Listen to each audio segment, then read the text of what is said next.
Hello welcome back to my YouTube channel study point, જ્યાં English ગ્રામરની સિરીઝમાં આજે આપણે એક એવો ટોપિક લેવા જઈ રહ્યા છીએ જે ખૂબ જ મહત્વનો છે. ધોરણ 9, 10, 11, 12 એની ઉપરની સ્ટડી માટે આ ટોપિક ખૂબ જ ઇમ્પોર્ટન્ટ છે. તો જો આ ટોપિકને સમજવા માંગતા હોય તો વિડીયોને છેક સુધી જોવાનું ભૂલશો નહીં. આજનો આ ટોપિક છે ડાયરેક્ટ ઇનડાયરેક્ટ સ્પીચ, એટલે કે પ્રત્યક્ષ અને પરોક્ષ કથન. હવે છે શું આ ડાયરેક્ટ ઇનડાયરેક્ટ સ્પીચ? તો ધ્યાન રાખો, કોઈ બે વ્યક્તિ, એક વ્યક્તિ બીજી વ્યક્તિ સાથે કોઈ વાત કરી રહી છે ત્યારે એ અમુક શબ્દો કહે છે. એ શબ્દો કોઈ ત્રીજી વ્યક્તિ સાંભળીને કોઈ ચોથી વ્યક્તિને કહેવા જાય છે. તો એ શબ્દો એવા ને એવા જ રૂપમાં જ્યારે બોલવામાં આવે તો એ ડાયરેક્ટ છે, પણ એમાં જરૂરી ફેરફાર કરીને જ્યારે બોલવામાં આવે તો એ ઇનડાયરેક્ટ સ્પીચ. દાખલા તરીકે અહીંયા ઇઝીલી સમજણ પડે એના માટે એક ઉદાહરણ આપ્યું છે. એક મિત્ર છે મારો સાગર, એની વાઈફ છે Vanita. Sagar said to Vanita, I like you. સાગરે વનિતાને કીધું, તું મને ગમે છે, હું તને પસંદ કરું છું. આવું સાગરે વનિતાને કીધું. હવે સમજો, આ જ વાક્ય હું સાંભળી ગયો, હું થર્ડ પર્સન છું, હું આ વાક્ય સાંભળી ગયો અને મારો એક મિત્ર એ આવીને મને પૂછે છે કે ભાઈ સાગરે વનિતાને શું કીધું, અને હું એને એમ પૂછું કે તું મને ગમે છે. તો એના મગજમાં પહેલા એવું થઈ હશે, હું એક્ઝેક્ટ એ જ વર્ડ બોલ્યો છું જે સાગર બોલ્યો છે કે તું મને ગમે છે, હું તને પસંદ કરું છું. મારી સામે કોઈ બીજો મારો મિત્ર એને પૂછે છે કે ભાઈ શું કીધું, હું કીધું કે હું તને પસંદ કરું છું. તો એના મગજમાં એવું થશે કે ભાઈ હું આને સાગરની વાત પૂછી રહ્યો છું અને આ મને પસંદ કરવાની વાત કરી રહ્યો છે. એના માઇન્ડમાં કન્ફ્યુઝન થઈ જશે. એવું કહેશે કે ભાઈ આપણા બેના પસંદ કરવાનો કોઈ મુદ્દો છે જ નહીં. તું મને એમ કે સાગરે વનિતાને શું કીધું?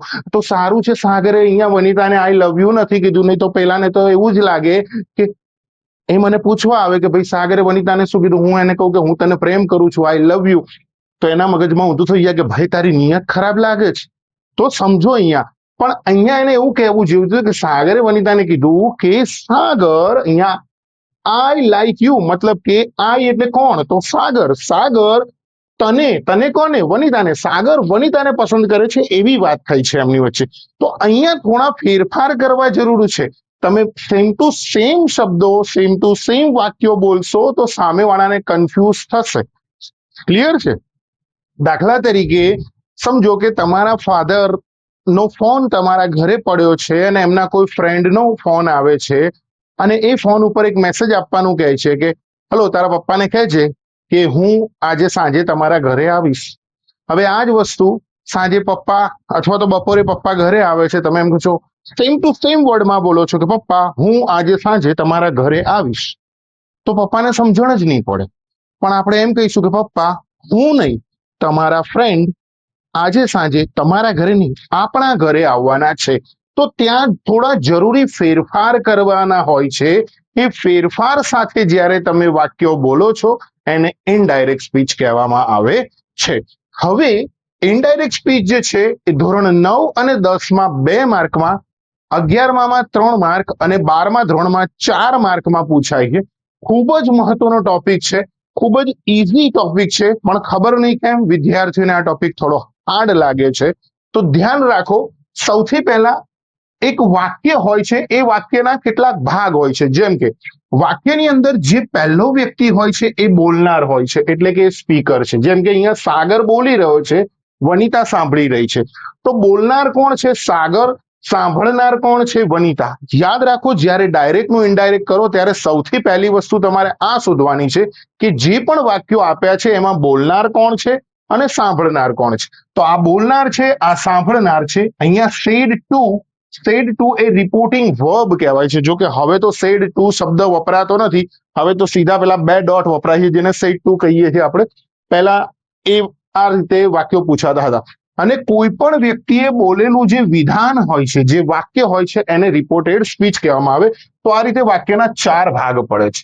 હવે તમારે ડાયરેક્ટ, આ વાક્ય ડાયરેક્ટમાં છે અને આને આપણે ઇનડાયરેક્ટમાં ફેરવવું છે. તો કેવી રીતે ફેરવવાનું? તો ધ્યાન રાખજો, મોટા ભાગના ફેરફાર અહીંયા થતા હોય છે. અહીંયા જેમ કે સિમ્પલ ગુજરાતીમાં સમજાવું, હું તને પસંદ કરું છું. અહીંયા સાગરે વનિતાને કીધું કે હું તને પસંદ કરું છું.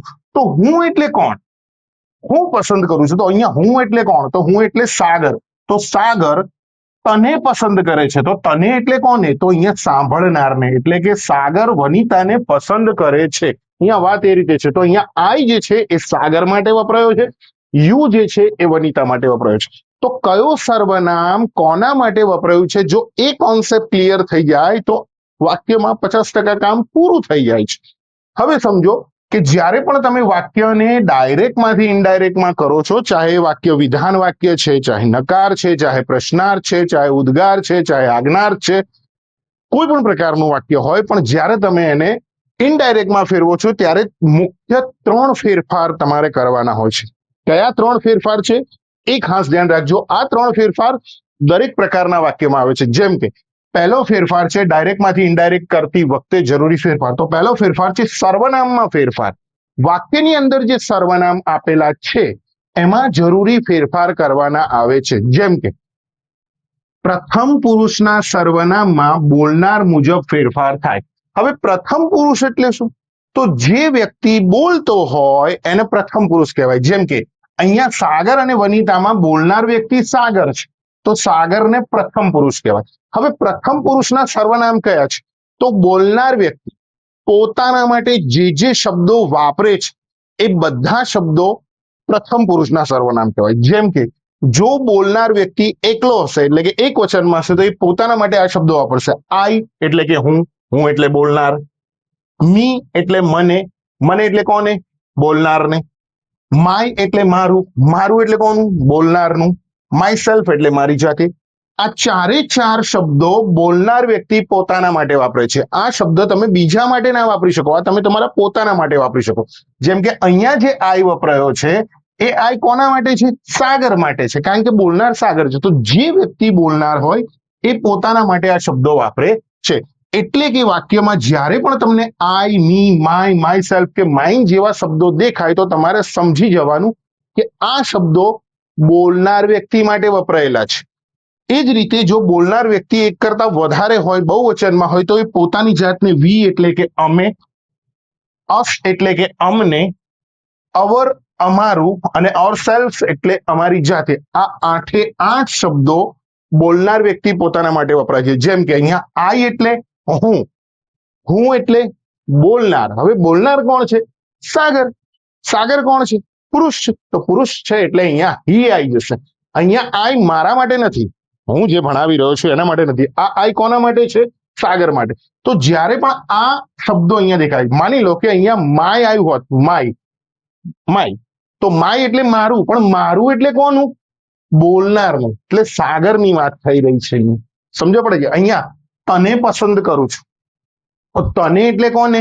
તો તને જે છે એ બીજા પુરુષમાં છે. જુઓ તમે અહીંયા બીજા પુરુષના સર્વનામમાં સાંભળનાર પ્રમાણે, મતલબ કે જ્યારે પણ તમને વાક્યમાં યુ એટલે તું એટલે કોણ? સાંભળનાર. તમે જ્યારે કોઈની સાથે વાત કરતા હોય ત્યારે એને આપણે તું કે તમે કહીને સંબોધન કરીએ છીએ. તું આમ છે, તમે આમ કર્યું. તો તમે આપણે કોને કહીએ છીએ? સાંભળનારને. સાંભળનાર જે આપણી સાથે વાત કરી રહ્યો હોય એને બીજો પુરુષ કહેવાય. યુ એટલે તને. જેમ કે અહીંયા આપ્યું છે કે હું તને પસંદ કરું છું. અચ્છા, તને એટલે કોને? સાંભળનારને. સાંભળનારને એટલે કોને? વનિતાને પસંદ કરે છે. તો તે તેણીને પસંદ કરે છે, વનિતાને પસંદ કરે છે. યોર એટલે કોનું? તારું. તારું એટલે કોનું? સાંભળનારનું. યોર સેલ્ફ એટલે તમારી જાતે, એટલે સાંભળનાર પોતાની જાતે એનું કામ કરે. એ રીતે જો સાંભળનાર એક કરતા વધારે હોય તો આપણે એને યુ એટલે તમે એટલે કોણ? સાંભળનાર. યુ એટલે તમને એટલે કોને? સાંભળનારને. યોર એટલે તમારું એટલે કોનું? સાંભળનારનું. અને યોર સેલ્ફ એટલે કોનું? તમારી જાત. તો આ 8 શબ્દો જ્યારે વાક્યમાં હોય તો એ 8 શબ્દો બોલનાર માટે વપરાયેલા હોય. આ દિમાગમાં ક્લિયર રાખજો કે આ શબ્દો માત્ર બોલનાર માટે વપરાય છે. જ્યારે આ શબ્દો જે છે એ જ્યારે વાક્યમાં આવે તો સમજી જવાનું કે એ વાક્ય સાંભળનાર માટે છે. જેમ કે અહીંયા આઈ જે વપરાયો છે એ બોલનાર માટે એટલે કે સાગર માટે છે, અને અહીંયા યુ જે વપરાયો છે એ સાંભળનાર માટે એટલે કે વનિતા માટે છે. તો આ 8 શબ્દોમાં બોલનારનું જે જેન્ડર હોય એના પ્રમાણે ફેરફાર કરવાના, અને આ 8 શબ્દોમાં જે સાંભળનાર હોય એ પુરુષ પણ હોઈ શકે, એ સ્ત્રી પણ હોઈ શકે, એક વચન બહુવચન કંઈ પણ હોઈ શકે. તો એ પ્રમાણે ફેરફાર કરવાના હોય છે. બરોબર? જેમ કે અહીંયા આપ્યું છે, સિમ્પલ ગુજરાતીમાં સમજી કે હું તને પસંદ કરું છું. આઈ એટલે હું એટલે બોલનાર. બોલનાર એટલે સાગર. સાગર એટલે તો છોકરો થયો ને. છોકરો એટલે છોકરા માટે આપણે શબ્દ વાપરીએ હી, તો અહીંયા આવીએ છે હી એટલે કે તે. તને, તને એટલે કોને? સાંભળનારને. સાંભળનારને એટલે વનિતાને. વનિતાને એટલે વનિતાને એટલે છોકરીને. છોકરીને એટલે તેણીને. તેણીને એટલે હર. તો હી લાઈક ને હમણાં શું કરવું એ પછી આપણે વાત કરીએ. અને અહીંયા આવીએ છે હર. તે તેણીને પસંદ કરે છે. તો આ રીતે ફેરફાર થાય છે. તો આ શબ્દો જ્યારે દેખાય, જ્યારે પણ વાક્યમાં આમાંથી કોઈ શબ્દ દેખાય તો ધ્યાન રાખજો, એને ચેન્જ કરવો જ પડશે. જ્યારે વાક્યમાં આમાંથી કોઈ શબ્દ દેખાય તો એને ચેન્જ કરવો જ પડશે. પણ જો વાક્યની અંદર ત્રીજા પુરુષના સર્વનામનું કોઈ પણ આવ્યું હોય તો એને એમને એમ જ રાખવાનું. વાક્યમાં એમાં કોઈ ફેરફાર કરવાનો નહીં. દાખલા તરીકે જો વાક્યમાં અહીંયા હી એટલે કે તે પુરુષ માટે વપરાતો શબ્દ છે, હિમ એટલે કે તેને, હિઝ એટલે તેનું અને હિમસેલ્ફ, આમાંથી કોઈ પણ શબ્દ વાક્યની અંદર ડાયરેક્ટ વાક્યમાં આપેલો હોય તો એમાં કોઈ ચેન્જ નહીં કરવાનો. એ શબ્દ એમનો એમ જ રાખવાનો. એ રીતે સ્ત્રી માટે વપરાતો શબ્દ છે શી એટલે તેણી, હર એટલે તેણીને, હર એટલે તેણીનું અને હરસેલ્ફ એટલે તેણીની જાત. તો આ શબ્દોમાં પણ કોઈ ફેરફાર નહીં કરવાનો. જો આ વાક્યો આ શબ્દો વાક્યની અંદર હોય તો તમારે એમાં કોઈ ફેરફાર કરવાનો નહીં. એ રીતે ઈટ એટલે તે, ઈટ એટલે તેને, ઇટ્સ એટલે તેનું અને ઇટ સેલ્ફ એટલે તેની જાતે. આ બહુ ઓછું વપરાય. ધે એટલે તેઓ, ધેમ એટલે તેઓને, ધેર એટલે તેઓનું અને ધેમસેલ્વ્સ એટલે તેઓની જાતે.